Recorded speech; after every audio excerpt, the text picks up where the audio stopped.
నయమానుకు కలిగిన కుష్టు నీకును నీ సంతతికి సర్వకాలం అంటియుండును అని చెప్పగా, వాడు మంచి వలె తెల్లనైన కుష్ఠము కలిగి ఎలీషా ఎదుట నుండి బయటికి వెళ్ళాను. హల్లెలూయా. ఈ గెహజీ అనేటటువంటి వారు ఈయన కూడా లోకస్తులేం కాదు. హల్లెలూయా. దైవ సేవకుడి దగ్గర పరిచారం చేస్తూ ఆయన సేవను చూసి సేవ చేయాలనేటటువంటి భారంతో ముందుకెళ్తున్నటువంటి ఈ గెహజీ. హల్లెలూయా. పేతురేమో దేవుని చూసేంత వరకు కూడా ధైర్యంగా నీటిపై నడుచుకుంటూ వెళ్ళాడు. ఆయన ఎప్పుడైతే లోకం వెంట చూశాడో అప్పుడు మునిగిపోసాగాడు. హల్లెలూయా. యోసేపు దేవుని వైపే చూశాడు. యోసేపును దేవుడు ప్రధానం చేశాడు. హల్లెలూయా. ఇప్పుడు మనం మాట్లాడబోయే ఈ వ్యక్తి ఏమో దేవుణ్ణి చూడలేదు, దైవ సేవకులను చూడలేదు, కానీ ఆ అక్కడి కార్యం జరిగించుకోవడానికి ప్రార్థన అవసరత కోసం వచ్చినటువంటి ఆ యొక్క నయమాన్ అనేటటువంటి సైన్యాధిపతి తీసుకుని వచ్చినటువంటి బంగారం వైపు చూశాడు. హల్లెలూయా. మనం దేని వైపు చూస్తున్నాం? బంగారం వైపు చూస్తున్నామా? వెండి వైపు చూస్తున్నామా? డబ్బు వైపు చూస్తున్నామా? లోకం వైపు చూస్తున్నామా? హల్లెలూయా. మనం మన భక్తి మనం అంతా కూడా మన స్వాధీనంలో దేవుని ఆధీనంలో ఉండాలి. హల్లెలూయా.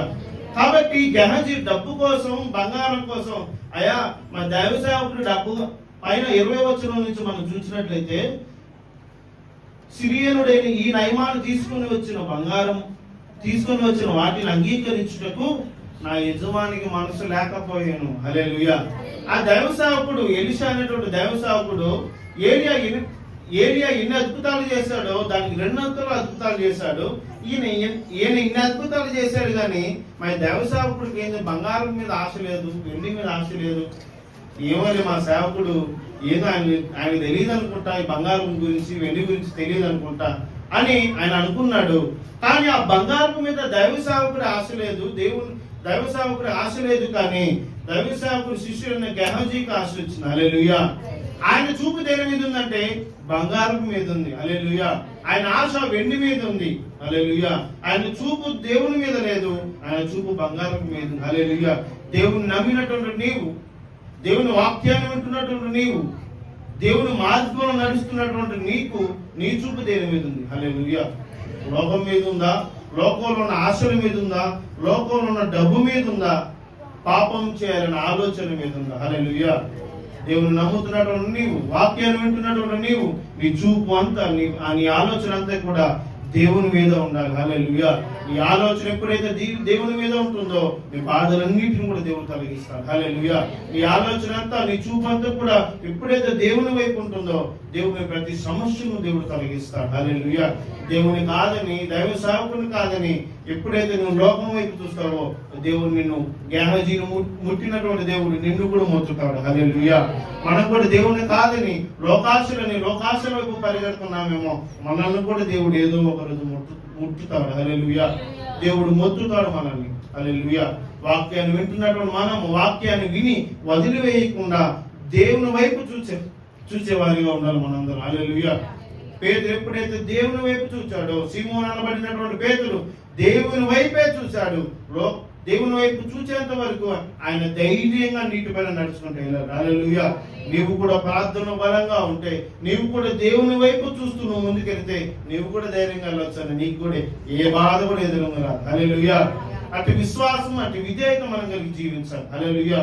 నీవు మొట్టమొదటిగా దేవునికి విధేయత కలిగి జీవించాలి, తర్వాత దైవ సేవకుడికి విధేయత కలిగి జీవించాలి, మూడవదిగా సంఘానికి విధేయత కలిగి జీవించాలి. హల్లెలూయా.